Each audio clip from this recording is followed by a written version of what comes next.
Hello, everyone. Thank you for joining us for this webinar discussion, Abraham Lincoln, Frederick Douglass Measures the Man.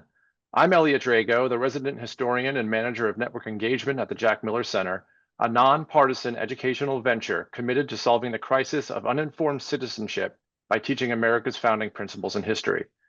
The Jack Miller Center has three central objectives: build and empower a movement of scholars who are focused on civic literacy, forge new models in university-based preparation of K-12 civics and history teachers, and grow the national coalition of civic education leaders, practitioners, and funders for a renaissance of civic awareness and purpose.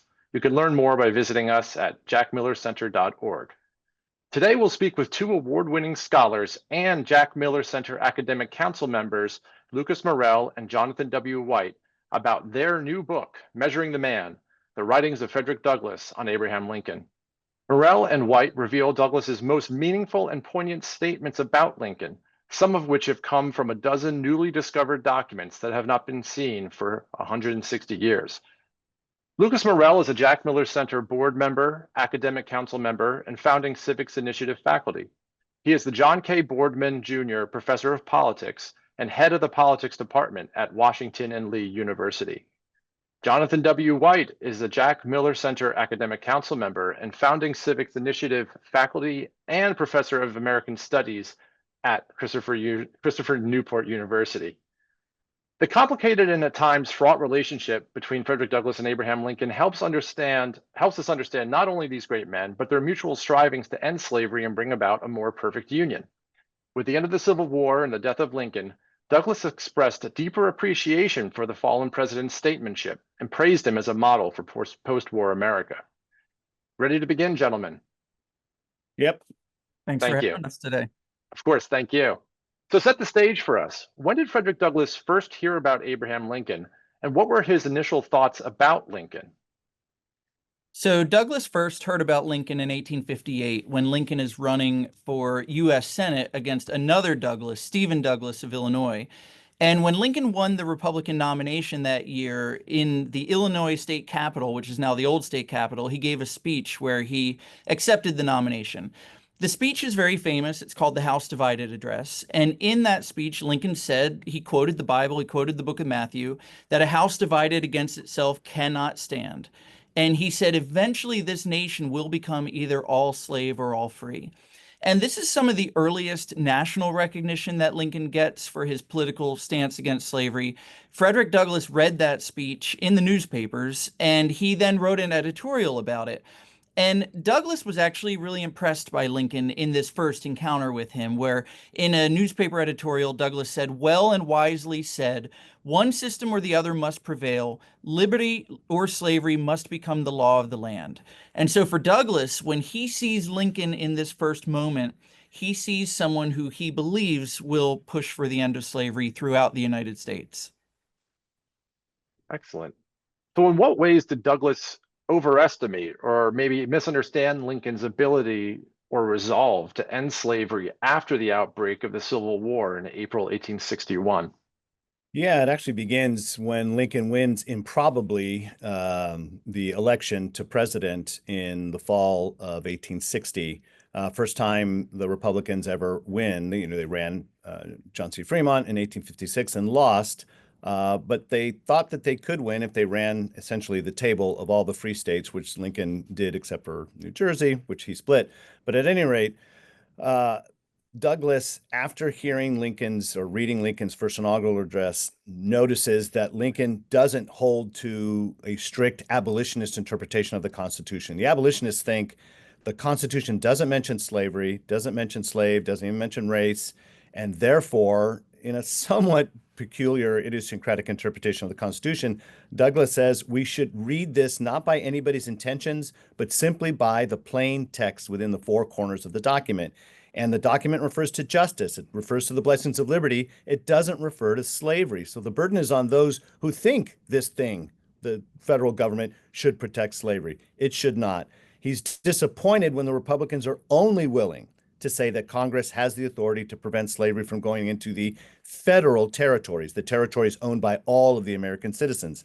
Lincoln held, and the Republicans held, the conventional view, which was it's a federal system. Slavery is a state institution, and therefore the federal government can't touch it unless it involves the states as a whole, like interstate slave trade, or the international slave trade, importing slaves into the state, or in the territory owned by all of the Americans, which is the federal territory. And so Lincoln massively disappointed Douglas on this score because he was hoping for a rigid, strict, robust anti-slavery president, and the Republicans, led by Lincoln, only wanted to prevent it from spreading into the territories, did not want to attack it directly where it already existed, which is in the 15 slave states. I'll add one point on that, or a couple points. The abolitionists were divided. So people like Douglas believed that the Constitution was anti-slavery, but then the Garrisonians believed that the Constitution was pro-slavery. And so Douglas is part of that way of thinking about the Constitution as it being anti-slavery. So when Lincoln then gives his first inaugural address in 1861, and he pledges not to touch slavery where the states have it in the South, he pledges to enforce the Fugitive Slave Clause of the Constitution, and by extension, the Fugitive Slave Act of 1850, Douglas is furious. And he writes an editorial where he says the South has no reason to secede. He says, you've got no reason to leave because Lincoln is going to enforce the rights that you're claiming under the Constitution. And Douglas called Lincoln the South's greatest slave hound and abolitionism's worst enemy, meaning, Lincoln has said he's going to enforce this egregious law that Douglas believed was unconstitutional. And so at the very beginning of the war, Douglas does not see much hope in a Republican administration. Excellent. So we know that Douglas followed Lincoln's actions as president, his use or definition of war powers. I have a quick follow-up question regarding the Emancipation Proclamation, especially from the history or the historiography of the Emancipation Proclamation, with some earlier scholars calling it having no greater force than the Bill of Lading. That was the Hofstadter understanding. And yet we also have people like James McPherson talking about the Union Army now becoming an army of liberation. So in the wake of the Emancipation Proclamation, what were Douglas's initial responses to the proclamation?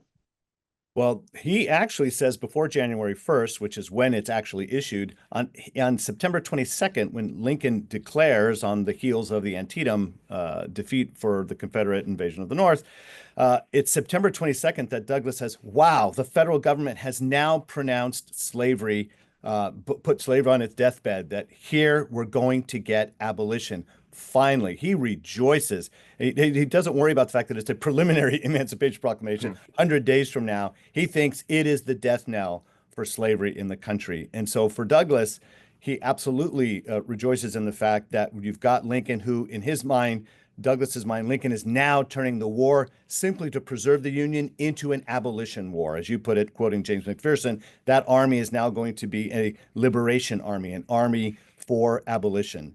And this was the thing that Douglas thought from the beginning. If we're going to go to war against the rebellion, the end of the war has to produce the end of slavery.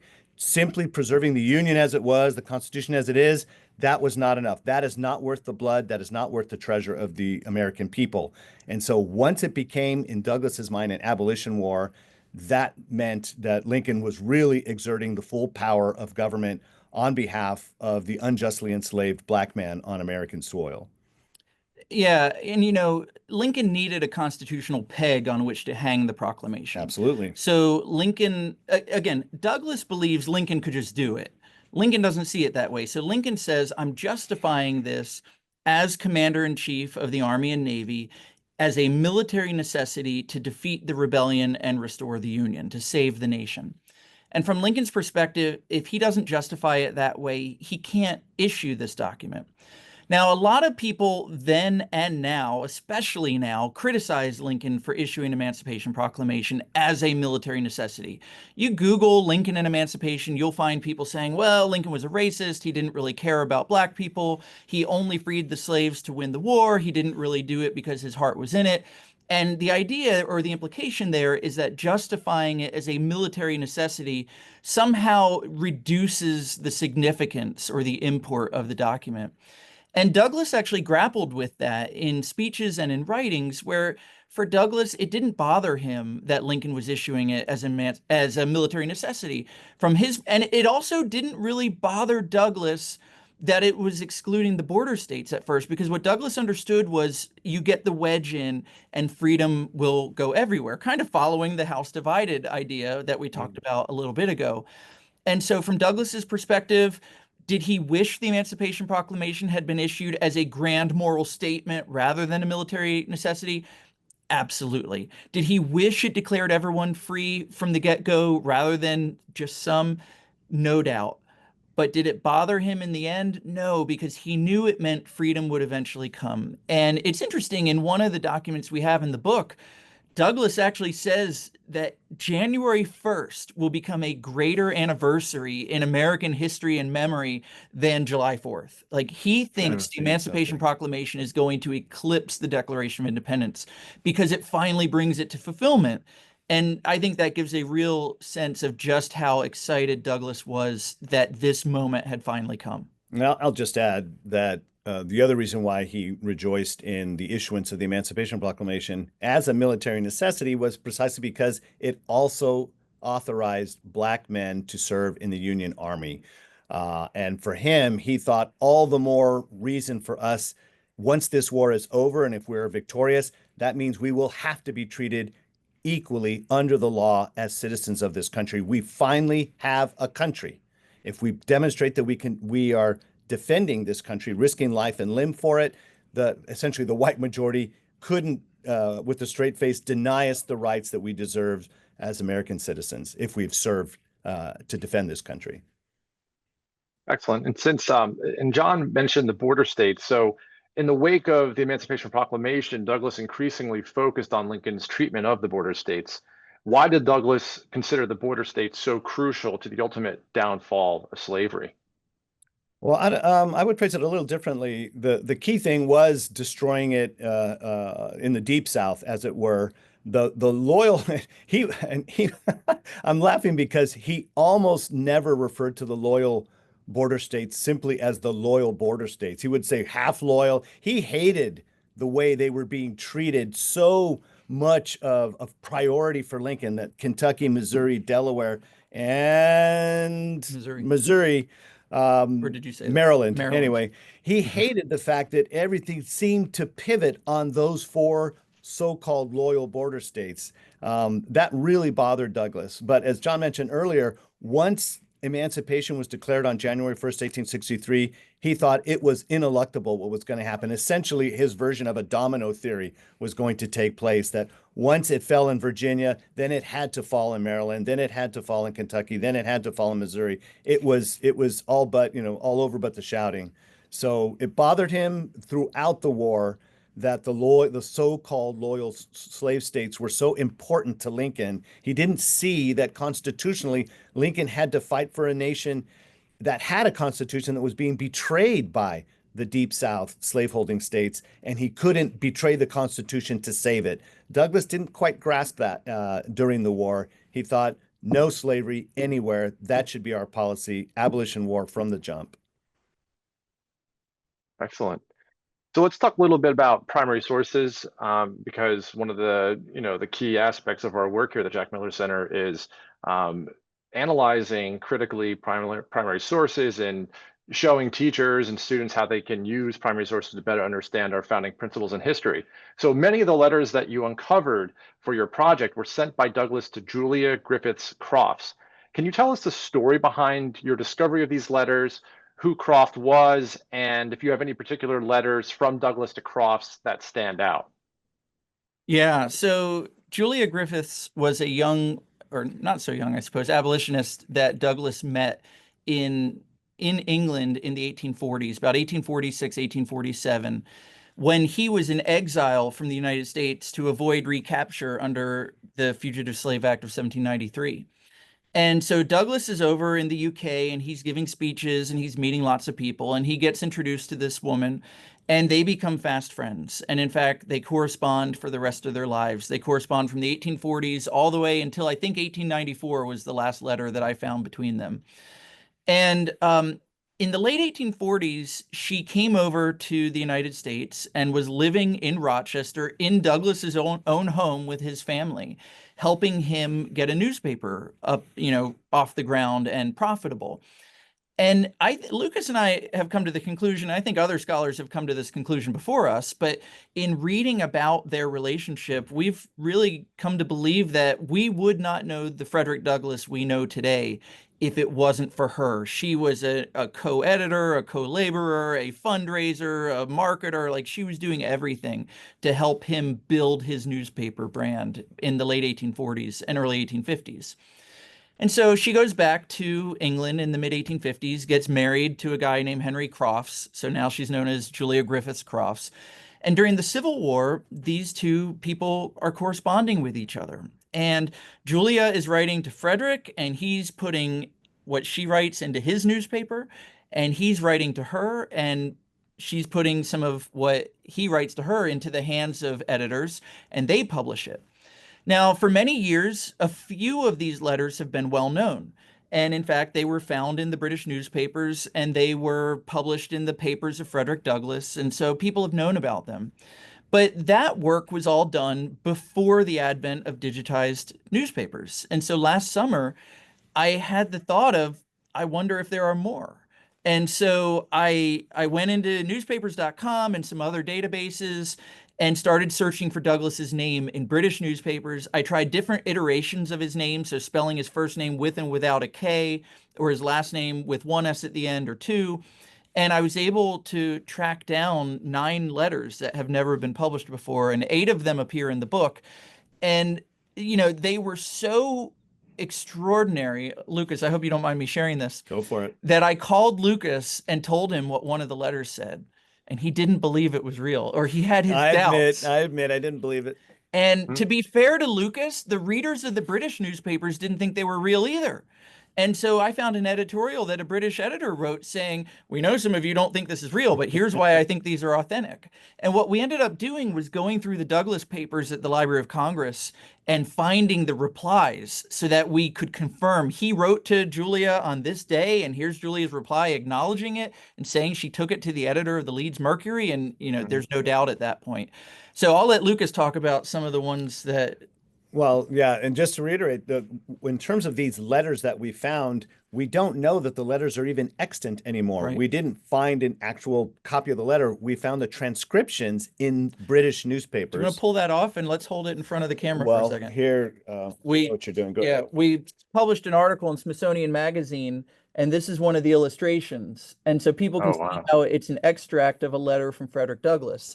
That's the kind of thing we were finding in the newspapers. So Leeds Mercury, London Inquirer were regularly publishing, sometimes in toto, the contents of Douglas's letters in these British newspapers.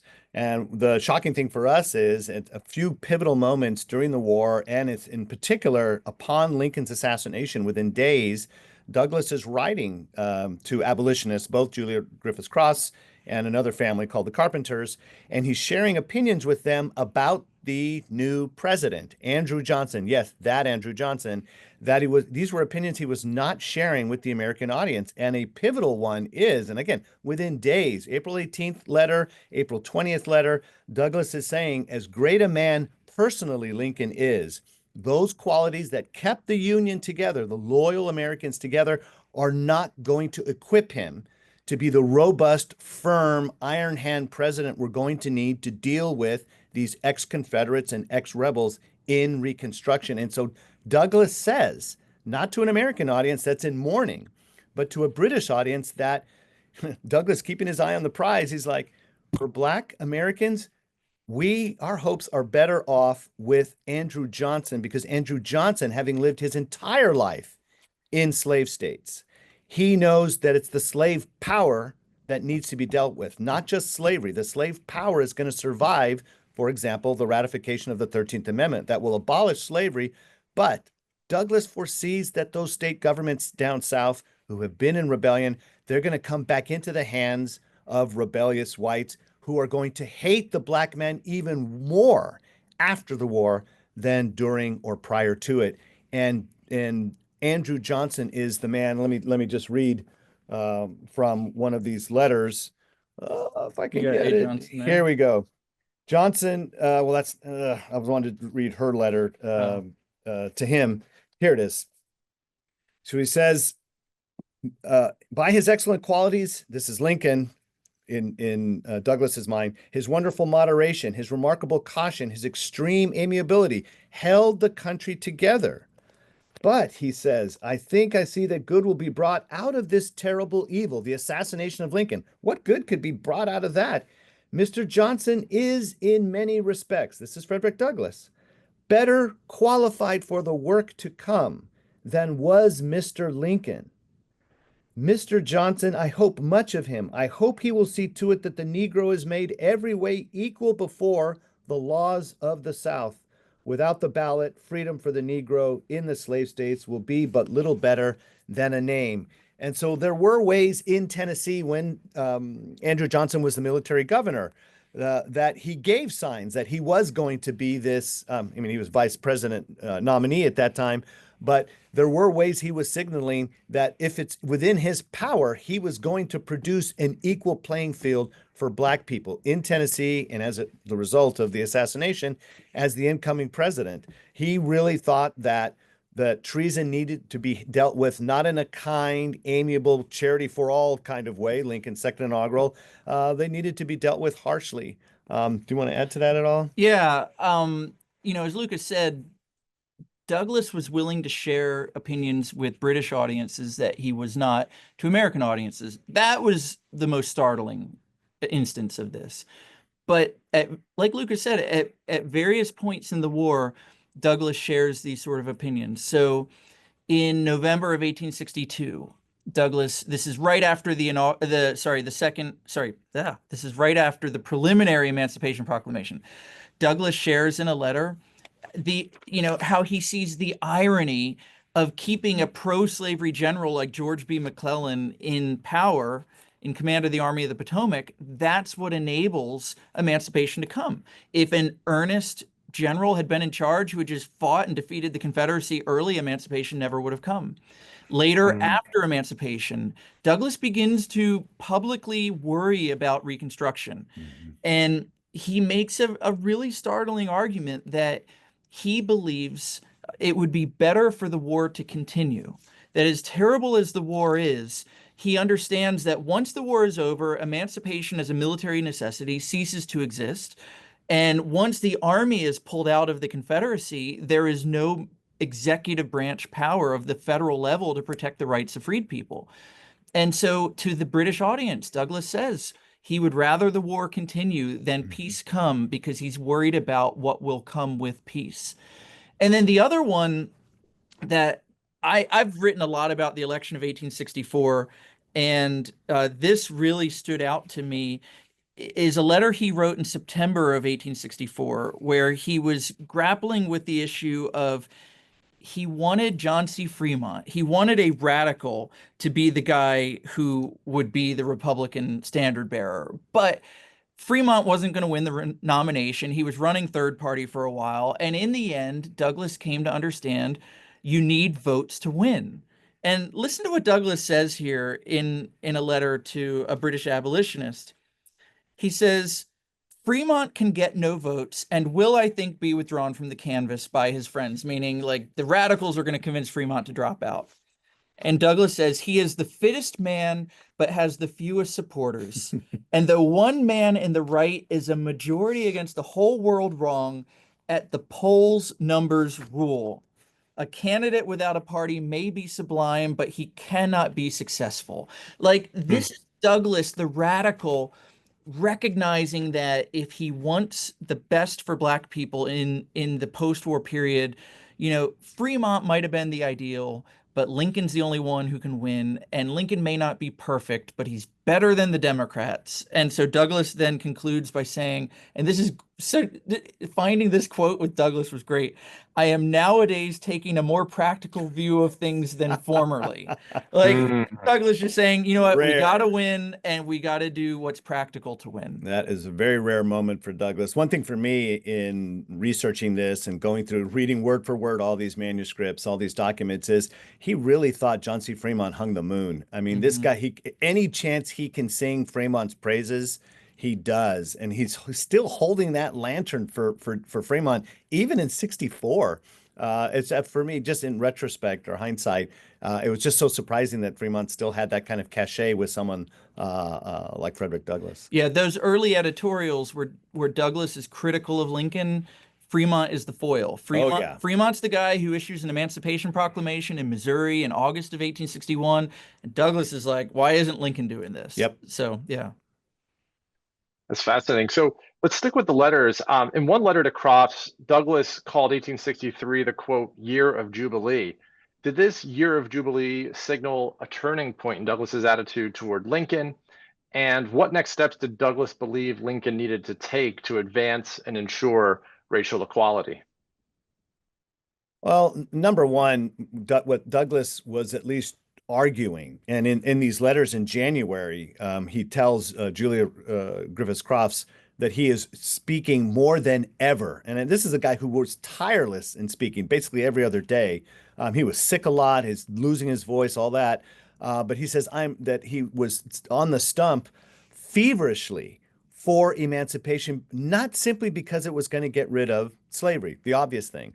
He was having to do his best, or he was using his rhetoric, his persuasive skills to connect emancipation with equal rights, emancipation with citizenship, emancipation, especially near term, for votes or voting for or by Black men. It was an impossibility. Even Douglas recognized he wasn't going to get the vote for women, even though he was an early adopter on that for sure. He thought universal rights for all rights for all, or all rights for none was the slogan of his. He thought, okay, prudently, the best we can do, and even this is shocking people in the North, the best we can do in the near term is we have got to get the vote for Black men. Because once this war is over, Blacks, the vast majority of whom were enslaved in the South, they may no longer be enslaved to a particular person, but if they don't have the vote, they will be enslaved to the community. And by the community, he didn't mean the Black community. It was the majority white community in which they lived. Again, I can't stress this enough. Vast majority of Black people don't live in the North. They live in the South, and they will be living among their former oppressors who are not going to be in a good mood to treat them fairly, let alone or even charitably, but how about just with justice? And so Douglas says, give us the vote, and he ties the vote to emancipation. He ties the vote to a war that must now be a war not just for abolition, but abolition paving the way for true equal rights for all men. And the near-term means for that is guaranteeing them the vote. I'll just add a little bit to that too. If you think about, you asked about when did Douglas first hear about Lincoln? So 1858, Douglas has a high view of Lincoln. By 1860 into 61, Douglas has a pretty low critical view of Lincoln. The Emancipation Proclamation buoys that. Now Douglas is talking positively about Lincoln. One of the things the proclamation did was it armed Black men. It allowed Black men to join the army. And Douglas becomes a recruiter. He goes out telling Black men, go serve. He sends 2 of his sons off to fight.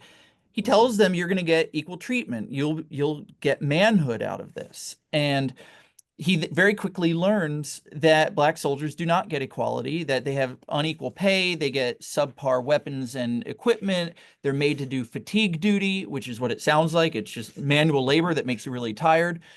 And on top of all that, the Confederate policy is that Black soldiers will either be executed or sold into bondage if they're captured on the battlefield. And so now by the summer of 1863, Douglas's view of Lincoln has gone down. And so Douglas actually goes to the White House in August of 63 for the first of 3 times that they will meet. And Douglas goes in not knowing whether he'll be welcomed in or not, but he goes anyway. And he's brought into Lincoln's office, and Lincoln disarms him from the very beginning. Because at this point, Douglas is angry. And Lincoln takes him by the hand and leads him in by the hand, and they sit down together. And Douglas tries to introduce himself, and Lincoln says, "Oh, I know who you are, Mr. Douglas. Mr. Seward, the Secretary of State, has told me all about you." And they have a long conversation about these issues, and Douglas pushes him on inequality and Confederate atrocities. And on the issue of inequality, Lincoln says, eventually, black men will get equal pay, but it can't happen yet. Political realities just won't allow for it. On the issue of Confederate atrocities, Lincoln says there's enough bloodshed. He doesn't want to execute Confederate POWs who have not committed a war crime. But if they can find ones who have, that's a different story. And if you know anything about Frederick Douglass, you know that he wouldn't be altogether satisfied with these answers. Because again, Douglass wants action now. But Douglass went away from that meeting really impressed by the fact that Lincoln treated him as an equal, didn't treat him any differently on account of the color of his skin, that Lincoln listened to him and took what he had to say. And he had a new appreciation for the political constraints facing Lincoln. And so at this point, Douglas's views of Lincoln improve. They go down and they go back up, and they go down and go back up one more time. So it's a long, complicated story. But you see in our book, I think, the way that these two guys were interacting with each other, and how, people always love to say, well, Lincoln grew or Lincoln evolved during the war. We rarely talk about how other people changed during the war. You really see Frederick Douglass's views changing throughout the course of this book. Excellent. So the near simultaneous events of Lee's surrender and Lincoln's assassination in April 1865 signaled another defining transformation in Douglas's outlook. How did he interpret and mourn Lincoln's death? And what insights does his response provide into the complexity of their personal and political relationship? Well, I would say first, Douglass joined most of America, of course, mourning Lincoln, a man whom he believed at that point in time had become a friend. Even though their interactions were few, they were significant and profound. It's hard for us in hindsight to appreciate how much of a game changer it was to have a white president have an audience of a solitary black man in the White House. It was just unheard of. That happened more than once. The second time, somebody should write a book about that. Yeah, John should really get on that. It's out in paper yet? Yeah. Anyway, and so as John mentioned, the first time Douglass comes to see Lincoln, it's on his own initiative, and not knowing if he was going to let him in. There were always people waiting on the president. At the second time, it's on Lincoln's invitation in '64 in the summer, when Lincoln is pretty sure he is not going to be reelected. So he wants Douglas's advice. Here's the president, the most powerful man in the United States, asking the advice of a former enslaved man, Frederick Douglass, about what we can do to get as many of the emancipated slaves across Union lines before, at that point in time, McClellan takes over in March of '65. Lincoln, not until he gets that telegram from Sherman, Atlanta is ours and fairly won on September 1st, does Lincoln think he has any chance to win re-election, given how badly the war has been going in that summer. And so having Douglass come by on his own invitation, Lincoln's invitation, to get his advice about, well, how can we get the word out to the enslaved that the Union Army is for them now? They're not going to return them as fugitive slaves under the 1850 Fugitive Slave Act. And they come up with a plan that's kind of, Douglas phrases, it's kind of like the old John Brown plan, right? Leading raids into the South and in more or less fomenting slave insurrection and bringing them into the safety of Union lines, as many as possible before Lincoln believes, before McClellan, a Democrat who was no fan of black people or emancipation, before he takes office in '65. I'm already losing my train of thought. The original question. It had to do with the assassination. Oh, the assassination. Right. So go ahead. So they meet for a third time at Lincoln's second inaugural, and the police try to keep Douglass out. Douglass gets his way in, and they try to then escort him out a window that had been turned into a door. And Douglass is able to send word to Lincoln, and Lincoln then comes over to Douglass and says, "Here comes my friend Douglass." And Lincoln asks him, "What did you think of my speech?" And Douglas, says, "Oh, well, there's a lot of other people more important than me here." And Lincoln says, "There's no one whose opinion I'd rather know than yours or hear than yours." And Douglas calls it a sacred effort. Hmm. And later said that it read more like a sermon than a state paper. Mhm. And so, these three meetings lead to a very strong friendship between them. And so when Lincoln dies, like many Americans, Douglas feels like he's lost a friend. I mean, ordinary Americans in their letters and diaries talk about how they feel like they lost a family member when Lincoln is assassinated. And for Douglas, it really was personal. He really felt like he had lost someone close to him. Those three meetings, I think, changed everything for how Douglas would think about Lincoln moving forward.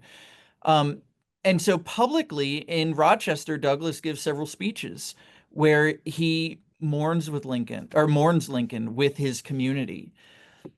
But what jumped out for us, again, as Lucas alluded to earlier, that wasn't really known before, is that while Douglas publicly mourns here, and I believe deeply personally mourned, at the same time, as Lucas said, his eyes were always on the prize, and he was always thinking about the next step of how do we secure Black equality. And so he has one message for white Americans, he has a different message for British folk, and he's not going to share that British message with an American audience.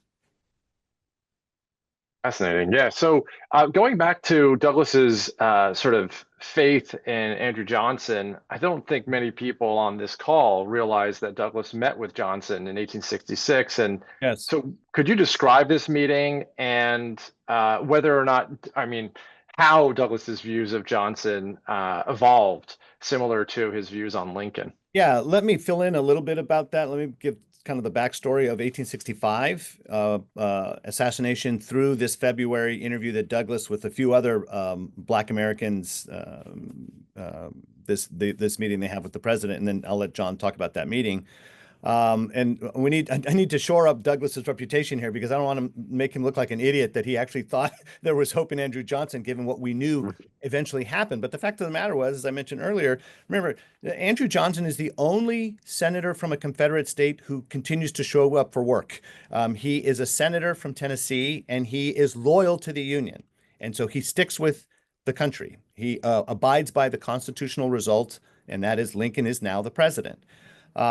Johnson, not so long after that, is appointed military governor of Tennessee. And it's in 1864, as I mentioned earlier, when he's on the ballot with Lincoln, under the Republicans now rebranded as the National Union Party, Mhm. as military governor, and he recognizes that Tennessee was not included in the Emancipation Proclamation of January 1, 1863, because it was under Union control. So there was no military reason to emancipate slaves in that state. Well, whether he had this authority or not, Johnson in October emancipates all the slaves in Tennessee. There's this big rally of blacks in Nashville, and he speaks to this rally. And it's almost like if you read accounts, and we've seen this in more than one newspaper, it's almost like a sermon where it's a call and response. He says something, the blacks shout out something. He says something, the audience. And in that call and response, he says, "Oh, I wonder, it would be great if black people had a Moses that would lead them in this hour." And they're like, "You be our Moses." And he's like, "Well, if nobody else can be found, I will be your Moses." That is public now. This is Yeah. October of 1864. So they're looking for this Moses. Once Lincoln is assassinated, they're like, that's the guy. He's going to be the guy. He told blacks in his own state that he would be their Moses. He told them that he wanted to see them in a world where every man, white or black, would have an equal chance in life. Douglas infers from that, hey, we're going to get the vote. And he says that publicly to kind of lean on him to give them the vote. Okay. Hmm. So that's the situation in April. Well, the summer comes along, and what happens in the summer, right? Andrew Johnson is now a greater friend to ex-rebels than he is to ex-slaves. He's pardoning them left and right in the thousands. He's speeding the readmission, beginning in May of 65. He's speeding the readmission of former so-called Confederate states back into the Union, restoring federal authority technically over them. And so by the end of that summer, Douglas recognizes by September that this guy's no friend to the black man. And so there's this period of months where Douglas is anticipating greater moves, greater practical actions on the part of the president on behalf of blacks who are now free in the South. And those moves not only do not come, especially the vote isn't given them. And so that's the backstory for this very important meeting, pivotal meeting in February of 66. Do you want to talk about that? So in February of 66, Douglas and a number of other black men go to the White House to meet with Johnson. And one of the primary goals from Douglas's perspective is to push for black suffrage. And Douglas points to Lincoln's support of black suffrage and the arming of black men as a reason for why black men should have the right to vote. And Johnson will have none of it. And it becomes a very contentious meeting. And when Douglas and the other black leaders leave, Johnson turns to someone and says something like, Douglas is just like any other N-word. He would slit a white man's throat the moment he got a chance. So Douglas and these other black men had met Lincoln at the White House, and they had all had a very different experience where Lincoln greeted them, welcomed them, treated them graciously, listened to them. Johnson's not that guy. And a week later, Douglas is invited to give a speech at the U.S. Capitol, and it's not for the anniversary of Lincoln's birthday. And as part of that speech, Douglas just has this extraordinary line where he's comparing Lincoln and Johnson. And unlike Johnson, when he talks about Lincoln, he says he didn't begin as a Moses and end as a Pharaoh. And that was a direct shot at Johnson's idea of I will be your Moses. And Douglas was saying for the world to see, you may have said you would be our Moses, but you really are the enslaver. You're really the Pharaoh. You're not the guy you said you would be. Wow. So, judging from Douglas's post-war remembrances, how did he view the post-war plight of African Americans? Well, here is the conventional record, which is the record everyone at least now knows, post-Dunning School, and it was a dismal record. At least after Grant's presidency, and certainly by 1876, with the whole compromise that brings in Rutherford B. Hayes as the president after that controversial election. By that point in time, if not all, most of the ex-Confederate states are now under ex-rebel control. And if blacks had the right to vote in many of those states, and that right, if not formally, certainly through terrorist activity, is practically a non-existence for blacks. And this is, after all, after the ratification of the 15th Amendment, which black men were guaranteed the right, and Congress was empowered to enforce that right in the South. But with the withdrawal of federal troops in 1876, Reconstruction and all of its achievements, especially politically for blacks in the South, if you don't have a federal army present, you were at the mercy of white mobs and who had no problem lynching to enforce their will.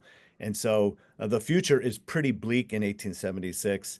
But that year is a pivotal year in terms of Douglas's own public estimation of Lincoln. You want to tell them about the eulogy? Sure, but I'll need your copy of the book too, because you have it underlined. I've got it. There it is. So Douglas is invited to Washington, D.C. to give a speech, and it's to dedicate a statue called the Freedmen's Memorial, which had been paid for entirely by freed people and former USAT soldiers who wanted to show their gratitude to Lincoln.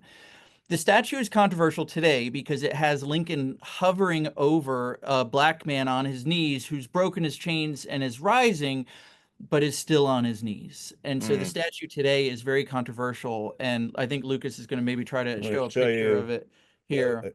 If you've been, it's 10 blocks behind the Supreme Court in DC. There's Lincoln, and there is an enslaved man. You can't quite see that the manacle to this, like a cannonball, it's a symbolic thing. They weren't enslaved that way, but the chain is broken. So it captures a moment of liberation, but the formerly enslaved man is not on his feet yet. Right. And so Douglas gives the speech dedicating the statue. And the first part of the speech is Douglas recounting all of his criticisms of Lincoln from the war years, how Lincoln was slow for emancipation, how Lincoln pushed for colonization, how Lincoln didn't push for other rights for black people quickly enough. But then Douglas pivots and he says, and in a sense, Douglass recognizes that as frustrated as Frederick Douglass, was with Lincoln for the first 3 or 4 years of the war, he now sees that Lincoln's approach had been the right one, and that if Lincoln had acted more quickly, it might have lost everything. And so Douglass says this: had he put the abolition of slavery before the salvation of the Union, he would have inevitably driven from him a powerful class of the American people and rendered resistance to rebellion impossible. So if he had done what Frederick Douglass, wanted, he wouldn't have saved the Union. But he continues, viewed from the genuine abolition ground, Mr. Lincoln seemed tardy, cold, dull, and indifferent. But measuring him by the sentiment of his country, a sentiment he was bound as a statesman to consult, he was swift, zealous, radical, and determined. And, in the audience of in the audience that day was President Grant and the U.S. Supreme Court and a lot of members of Congress and the cabinet, very powerful people. And one of the things that Douglass did in this speech was point to his personal interactions with Lincoln, his personal meetings with him. And that's something Douglass will do for the rest of his life. Every opportunity Douglass has, he talks about meeting Lincoln.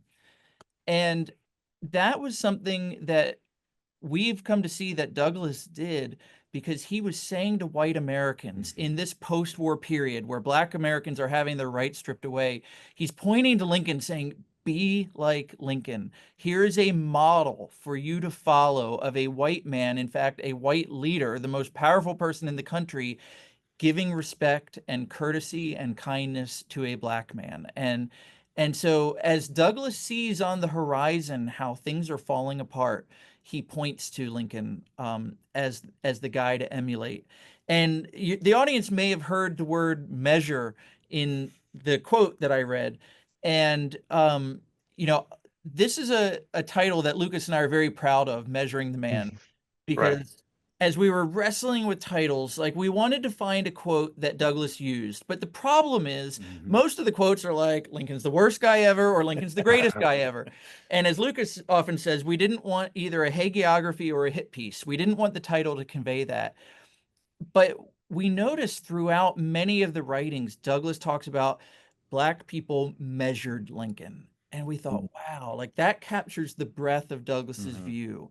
And so the title we really love because it captures, this book gives us the full scope of how Frederick Douglass thought about this guy. My idea was mad at Lincoln, but that we threw that one out pretty quick. I only half jokingly because much of what you will read in this book is the ways in which Douglass consistently thought Lincoln was falling short, right? Month after month, year after year, he doesn't measure up to John C. Fremont. Why can't he do the obvious things that Fremont is doing? That's the way forward. That's the American way. That's the way true to the Declaration, etc. And so, yeah, this book is definitely not a hagiography. There's plenty in there where Douglass does not like what he sees in Lincoln, and he explains why. But to his credit, Douglass, there are those moments where Douglass is saying, wow, measuring him now in retrospect, measuring him in the moment, measuring him given the hatred and vitriol towards Black people, Lincoln recognized that those, as he calls them, missiles were aimed at Black people. If they were aimed at Lincoln, he could not have accomplished either preserving the Union or emancipating slaves. So for someone who is rock-ribbed in his opinions, as Douglass is, for him to finally come to terms with, wow, had he approached this from the kind of abolitionist bona fides perspective, we would not have gotten the two things Lincoln is most famous for, emancipating slaves and preserving the Union. Excellent. So before our final question, I don't see any audience questions in the chat. So I'm going to develop a question right on the spot right here, just for you two. So in your own lives as scholars, what initially drew you to Frederick Douglass individually? Lucas, what drew you to Douglass? When was the first time you really read about Douglass and were inspired by Douglass? What motivated you to study Frederick Douglass? It's on the cover of the book. Lincoln motivated me to study Douglass because somewhere fairly early on, somebody showed me this eulogy, April 1876, Douglass measuring Lincoln. And I'm guessing before that I had read the first of three autobiographies that he had written. His most famous, Narrative of the Life of Frederick Douglass, an American Slave, written by himself. I'm guessing I would have read that, and I'm guessing most people in your audience, if they've read any Douglass, they've read the autobiography. It's short. Even high schools use it. But the fact of the matter is, what really soars for me, because I'm a political theory guy, are the speeches and editorials. To see this guy who is so well versed in, as we say, the King's English. He quotes Shakespeare way more than Lincoln does, and a whole host of people that we were Googling all day. Yeah. I mean, our footnotes, we could have doubled the footnotes if we had cited all of the allusions Douglass makes to various works, hymns, novels, poems, plays, the Bible left and right, especially the book of Matthew.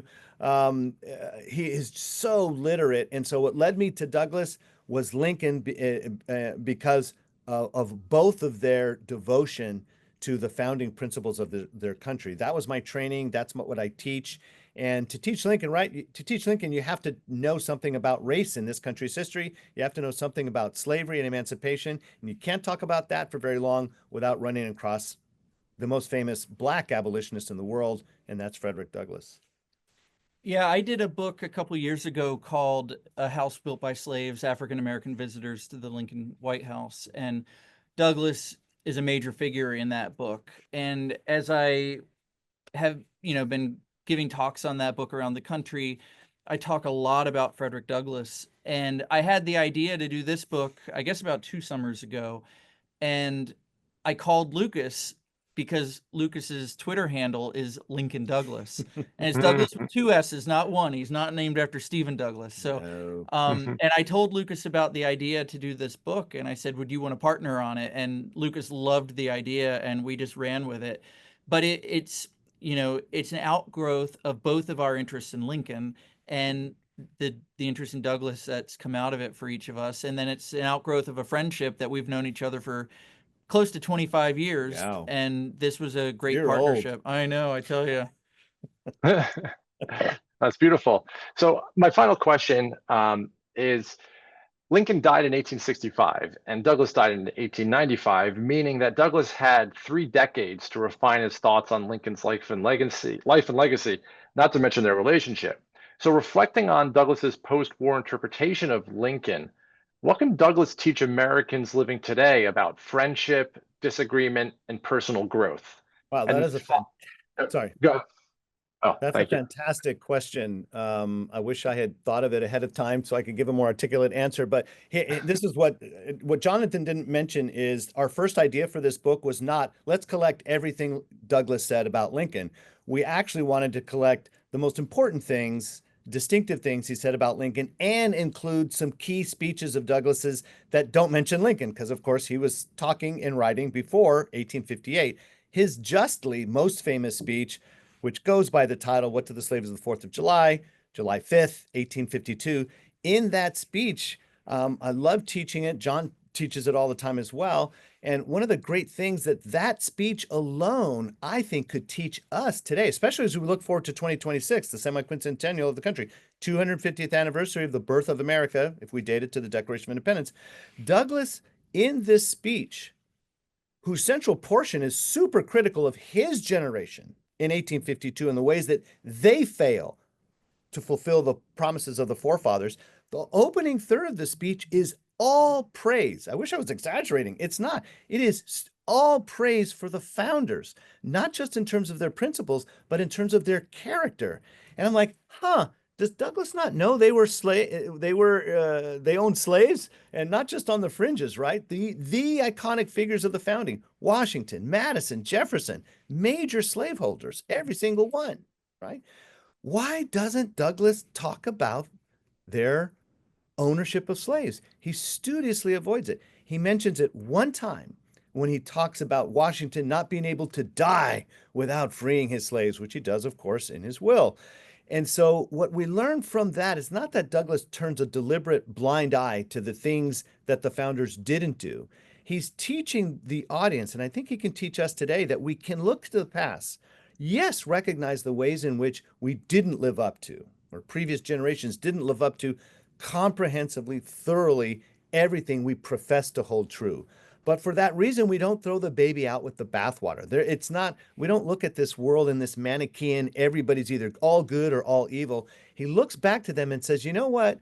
I'm going to look past the thing that everybody is aware of, so aware I don't have to bring it up. I want you to notice what was courageous about what they were saying about equality in the 1770s that nobody else was saying.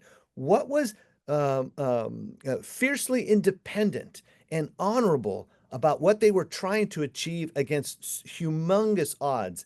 And I think we need to have and should have this kind of attitude and approach to the founding as we look forward to a year where we want to celebrate the good that was done. Now, we're not going to say that everything they did was great. As we put it in an editorial that we were privileged to have published in the Wall Street Journal back in June, we were an imperfect people on the path to forming a more perfect union. Douglass's rhetoric captures that subtlety and sophistication of recognizing the ways which we fall short are actually known to be falling short precisely because of the ways we didn't fall short. To quote William Jefferson Clinton, first inaugural address, there's nothing wrong with America that cannot be cured by what is right with America. That is a Douglassonian attitude and understanding of the founding, what they accomplished, and what remains to be done. I Excellent. won't add anything to that. Okay, so a quick follow-up to Lucas's points there, and I just want to say thank you once again for taking time out of your busy schedules to join us today. What is the bond between Frederick Douglass and Abraham Lincoln, between these two impressive Americans? What does this bond tell us about America's founding principles and history? Well, I think that one of the most important points to take out of their relationship is the fact that they talk to one another. You know, we live in a culture, a political culture, where people who have different views will not talk. They'll unfriend each other on Facebook. They'll, say scurrilous things about each other. And to be sure, Frederick Douglass was very critical of Lincoln at various points, but that didn't stop Douglass from going to talk to him. And we live in a nation that is founded on an idea. I mean, it's founded on several ideas, but one of the ideas is that political debate is needed. From the ratification debates in 1787 between the Federalists and the Anti-Federalists up through the debates in every Congress since 1789. Like, we are a nation that, as Thomas Pangle has said, is I forget the exact way he puts it, but like, we're essentially fueled by controversy. And you see that in the Constitution. You see that in the constitutional debate between Douglass and Lincoln. And I think that they provide a really important model for us. And the suspension of the writ of habeas corpus notwithstanding, both of these guys were proud public defenders of free speech. They both understood that in order for a nation to survive, people who disagreed with each other had to be able to talk and had to be able to listen. And that's something that I think we're largely missing today. So I think if we were to look at Lincoln and Douglass and see how they uphold that founding ideal, it can be a really important model for us. Thank you. Lucas, would you like to add anything? No, I thought that was well put. I think John is glossing the end or the conclusion of Lincoln's first inaugural address, right? When he's talking about the appeal to the better angels of our nature. That paragraph begins, I am loath to close, right? We are friends. We must not be enemies, right? It's almost as if Lincoln wants to, as long as I keep talking, nobody starts shooting anything, right? And so can we find a way to even disagree agreeably? Elections, by definition, are going to produce disagreements, debates, different parties, right? We're going to divide. But once the elections are over, as long as they've been fair elections, we have to find a way to bring the country back together. There has to be, as I put it, civic trust. I've got to be able to say that if I'm in the minority, I'm not going to get torqued by the majority. If I lost this time, lick my wounds, better luck next time.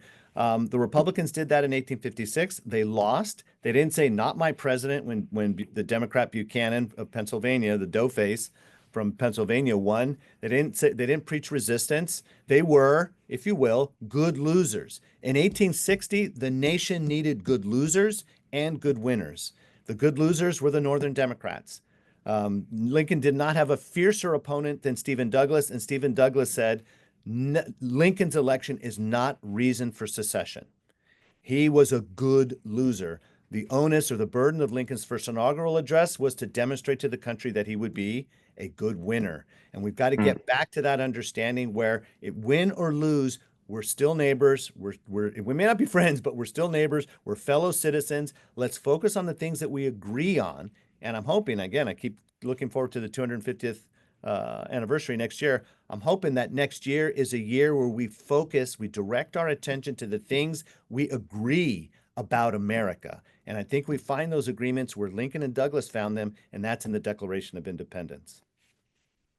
Well, thank you once again, Lucas and John, for taking time out of your busy schedule to join us. Thank you to our audience members and the JMC communications team, including our manager of communications, Anna Zematitis. What a terrific conversation.